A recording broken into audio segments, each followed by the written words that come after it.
नमस्कार। Recce hills India में आपका स्वागत है। निर्जल एकादशी की कथा शुरू करने से पहले दिन भर इन बातों का ध्यान रखें।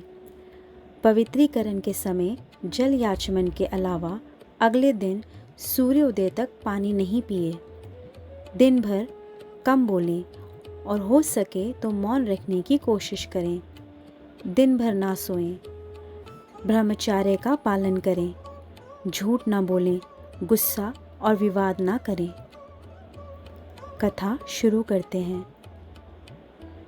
जब व्यास जी ने पांडवों को चारों पुरुषार्थ धर्म, अर्थ, काम और मोक्ष देने वाले एकादशी व्रत का संकल्प करवाया, तब युधिष्ठिर ने कहा, जनार्दन, ज्येष्ठ मास के शुक्ल पक्ष में जो एकादशी पड़ती हो, कृपया उसका वर्णन कीजिए।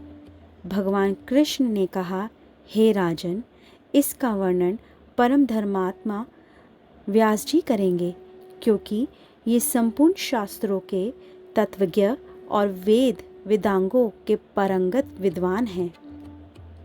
तब व्यास जी कहने लगे, कृष्ण और शुक्ल पक्ष की एकादशी में अन्न खाना वर्जित है। द्वादशी को स्नान करके पवित्र होकर फूलों से भगवान केशव की पूजा करें। फिर पहले ब्राह्मणों को भोजन देकर अंत में स्वयं भोजन करें। ये सुनकर भीमसेन बोले, परम बुद्धिमान पितामह, मेरी उत्तम बात सुनिए। राजा युधिष्ठिर, माता कुंती, द्रौपदी, अर्जुन, नकुल और सहदेव ये एकादशी को कभी भोजन नहीं करते तथा मुझसे भी हमेशा यही कहते हैं कि भीमसेन, एकादशी को तुम भी ना खाया करो। परंतु मैं उन लोगों से भी यही कहता हूँ कि मुझसे भूख नहीं सही जाएगी। भीमसेन की बात सुनकर व्यास जी ने कहा, यदि तुम नरक को दूषित समझते हो और तुम्हें स्वर्ग लोक की प्राप्ति अभिष्ट है, तो दोनों पक्षों की एकादशियों के दिन भोजन नहीं करना।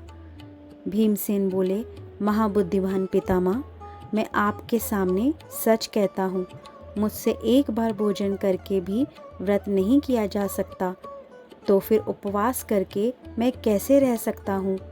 मेरे उदर में व्रक नामक अग्नि सदा प्रज्वलित रहती है, अतः जब मैं बहुत अधिक खाता हूँ तभी ये शांत होती है।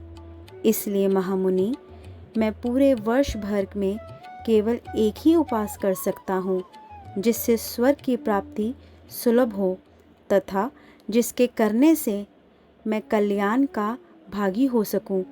ऐसा कोई एक व्रत निश्चित करके बताइए, मैं उसका यथोचित रूप में पालन करूंगा।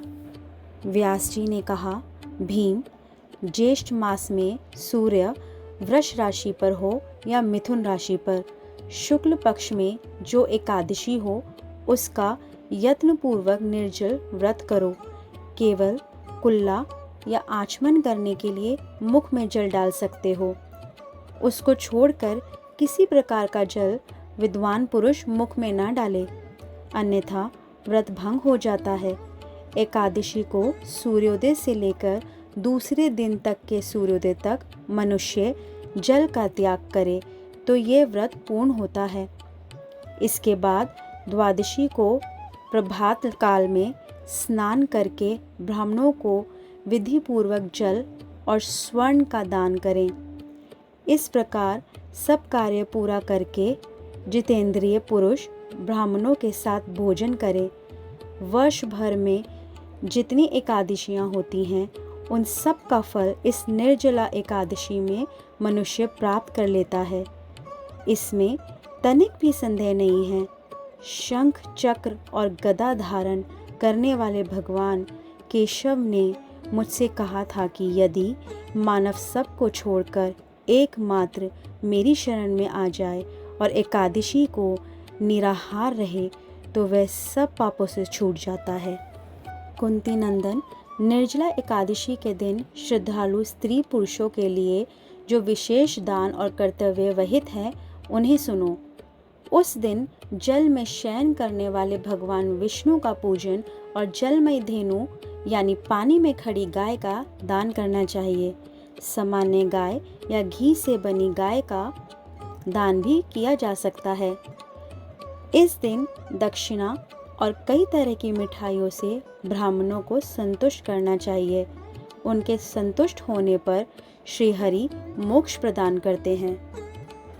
जिन्होंने श्री हरि की पूजा और रात्रि में जागरण करते हुए इस निर्जला एकादशी का व्रत किया है, उन्होंने अपने साथ ही बीती हुई 100 पीढ़ियों को और आने वाली 100 पीढ़ियों को भगवान वासुदेव के परम धाम में पहुंचा दिया है।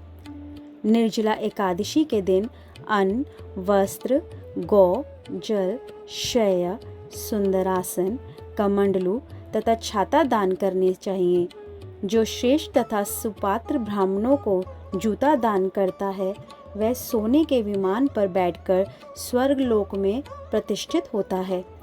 जो इस एकादशी की महिमा को भक्तिपूर्वक सुनता है अथवा उसका वर्णन करता है, वह स्वर्ग लोक में जाता है। चतुर्दशीय अमावस्या को सूर्य ग्रहण के समय श्राद्ध करके मनुष्य जिस फल को प्राप्त करता है, वही फल इस कथा को सुनने से भी मिलता है। भीमसेन, ज्येष्ठ मास में शुक्ल पक्ष की जो शुभ एकादशी होती है, उसका निर्जल व्रत करना चाहिए।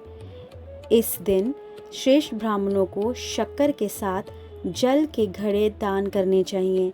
ऐसा करने से मनुष्य भगवान विष्णु के समीप पहुँच आनंद का अनुभव करता है।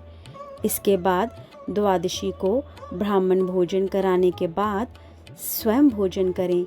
जो इस प्रकार पूर्ण रूप से पापनाशीन एकादशी का व्रत करता है, वह सब पापों से मुक्त हो आनंदमय पद को प्राप्त होता है। यह सुनकर भीमसेन ने भी इस शुभ एकादशी का व्रत आरंभ कर दिया। आप सभी को एकादशी की शुभकामनाएं।